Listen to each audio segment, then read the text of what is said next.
চলিবই আমাক ৰাস্তা লাগিবই লাগিবই লাগিবই আমাক ৰাস্তা লাগিবই লাগিবই লাগিবই শিৱসাগৰকে go back শিৱসাগৰকে go back বিজেপি হুঁচিয়াৰ হুঁচিয়াৰ বিজেপি go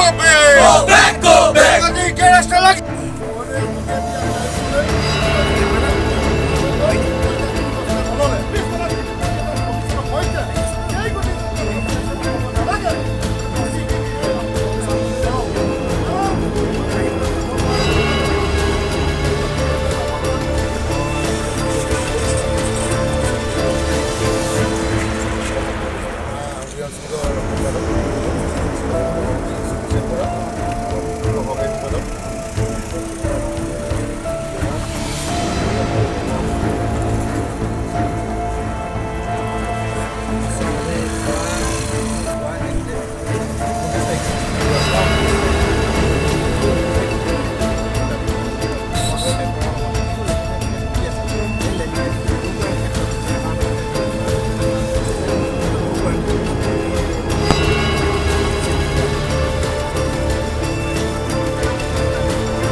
য'ত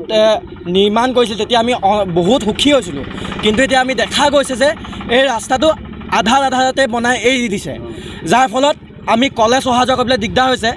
আৰু ষ্টুডেণ্টবোৰৰ অহা যোৱাটো বহুত কষ্ট হৈছে লগতে এম্বুলেন্সবোৰ অহা যোৱা কৰিব নোৱাৰে যাৰ ফলত আমি সকলোৱে ভুক্তভোগী হৈছোঁ সেয়েহে আমি অসমীয়া যুৱ মঞ্চই আজি দুঘণ্টীয়া পথ অৱৰোধৰ কাৰ্যসূচী হাতত তুলি লৈছোঁ যদি অসম চৰকাৰে এইটো আমাক কোনো গুৰুত্ব নিদিয়ে সেয়ে তাতোতকৈ আমি ভয়ংকৰ ৰূপ ল'ব পাৰোঁ।